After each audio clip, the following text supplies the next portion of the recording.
Wilayah perbatasan Thailand dan Kamboja lagi-lagi jadi titik paling panas se-Asia Tenggara. Keduanya kembali adu senjata, meruntuhkan potret harmonis kedua pemimpin negara pada Oktober 2025 lalu saat mereka menyepakati gencatan senjata. Dua negara tetangga itu kembali terlibat kontra senjata sejak bentrokan pada 7 Desember 2025. Konflik Thailand dan Kamboja ini serupa tumor. Mulanya tak terlihat dan dianggap sepele, namun jika dibiarkan bisa semakin menggerogoti dan berubah jadi bencana. Sebenarnya, apa yang membuat Thailand dan Kamboja lepas kendali? Apa yang belum tuntas di antara mereka sampai-sampai gencatan senjata gagal menuntaskan bara api Thailand dan Kamboja?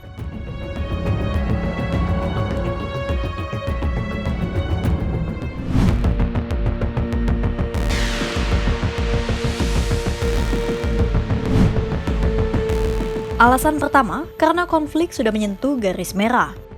Garis merah yang dimaksud adalah situasi di mana konflik sudah memasuki fase berbahaya dan warga sipil jadi targetnya. Associated Press melaporkan seorang pria Thailand berusia 63 tahun bernama Don Pachapan tewas akibat serangan roket Kamboja pada Minggu 14 Desember 2025. Sejak bentrokan dimulai pada awal Desember 2025, ini pertama kalinya seorang warga sipil Thailand dilaporkan tewas akibat serangan Kamboja, bukan faktor lain.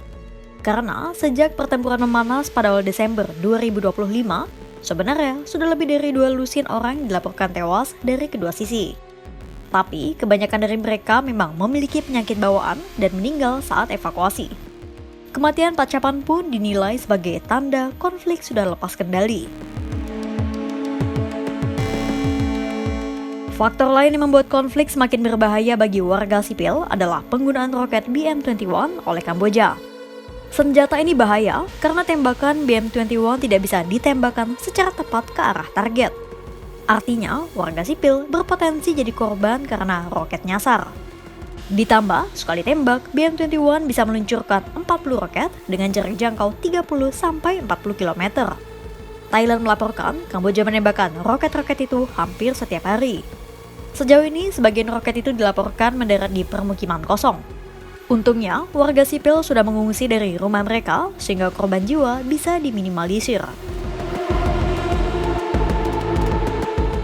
Faktor lain yang menandai konflik sudah berbahaya bagi warga sipil adalah diberlakukannya jam malam di Provinsi Trat, Thailand. Warga Thailand di wilayah itu dilarang untuk meninggalkan rumah mereka dari pukul 7 malam sampai 5 pagi. Tak hanya di Provinsi Trat, jam malam juga diberlakukan di Provinsi Sakeo, Thailand. Jam malam diberlakukan sebagai tindakan mitigasi kalau ada serangan berkelanjutan.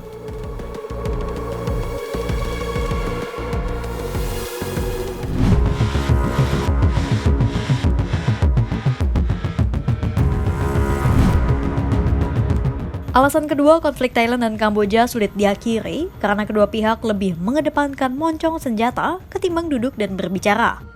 Hal itu terjadi pada Sabtu 13 Desember 2025 saat sebuah kapal perang Angkatan Laut Thailand dilaporkan beradu tembak dengan militer Kamboja. Tak hanya di laut, pertempuran juga terjadi di udara. Kamboja dengan roket BM-21-nya dan Thailand dengan serangan udara dari pesawat tempurnya. Associated Press melaporkan Kamboja dan Thailand juga sama-sama menggunakan drone untuk pengawasan dan pengiriman bom. Pada Sabtu 13 Desember lalu, negeri Gajah Putih ini juga dilaporkan menghancurkan jembatan yang biasa digunakan Phnom Penh untuk mengirimkan senjata berat dan peralatan lainnya. Selain itu, serangan juga diarahkan Thailand ke artileri milik Kamboja di Provinsi Pesisir Kohong. Operasi militer itu semakin diperkeruh dengan narasi saling tuduh dan pembelaan diri. Masing-masing pihak saling menyalahkan soal siapa yang melepas tembakan duluan, siapa yang melakukan serangan terhadap warga sipil, dan sama-sama mengaku apa yang mereka lakukan hanyalah pembelaan diri. Juru bicara Kementerian Pertahanan Thailand, Surasan Kongsiri menuduh Kamboja telah melancarkan tembakan di sejumlah provinsi perbatasan. Sementara juru bicara Kementerian Pertahanan Kamboja, Mali Socheta balik menuduh Thailandlah yang terus menembakkan mortir dan bom ke arah perbatasan. Dua pihak merasa sama-sama diserang, sama-sama merasa benar dan tidak ada inisiatif untuk berhenti duluan. Itulah yang membuat aksi saling serang Thailand dan Kamboja sulit dihentikan.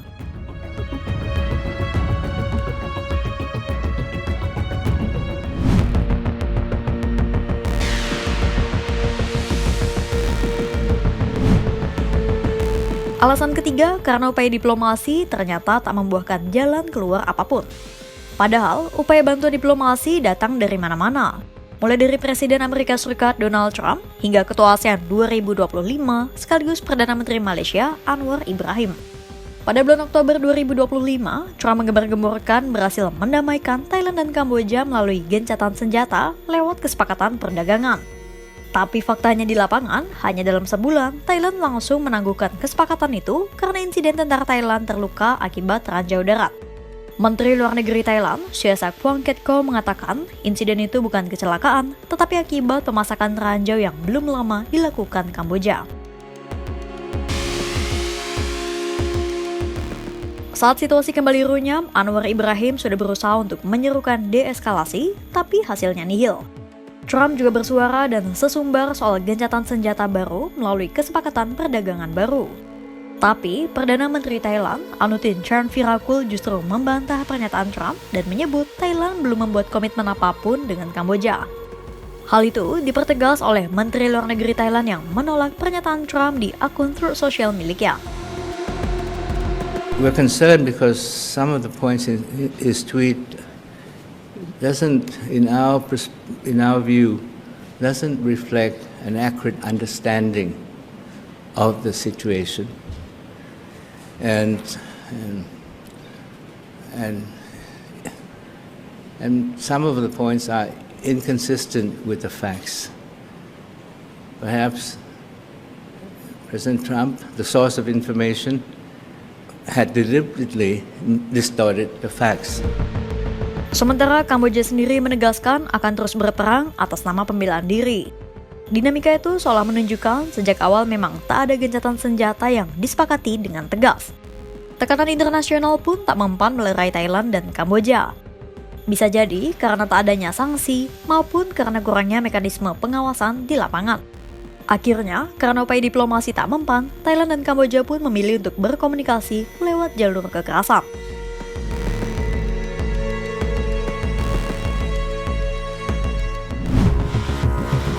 Dengan jatuhnya korban sipil, meluasnya penggunaan senjata berat dan pemberlakuan jam malam, konflik Thailand dan Kamboja kini kian lepas kendali. Di saat yang sama, kedua negara terus mempertahankan narasi pembelaan diri. Thailand dan Kamboja saling tuduh sebagai pihak pemicu dan memilih memperluas operasi militer. Upaya diplomasi yang datang dari berbagai pihak, termasuk Amerika Serikat dan ASEAN, hingga kini belum menghasilkan kesepakatan gencatan senjata yang jelas dan dipatuhi di lapangan. Ketidakjelasan komitmen politik, lemahnya mekanisme pengawasan, serta absennya tekanan internasional yang bersifat mengikat, membuat pertempuran terus berlanjut meski seruan deeskalasi berulang kali disampaikan. Kira-kira, bisakah aktor-aktor penengah memperkuat upaya diplomasi untuk meredakan tensi militer demi mengurangi ancaman bagi warga sipil? Pantau terus perkembangannya hanya di kanal YouTube Kompas.com.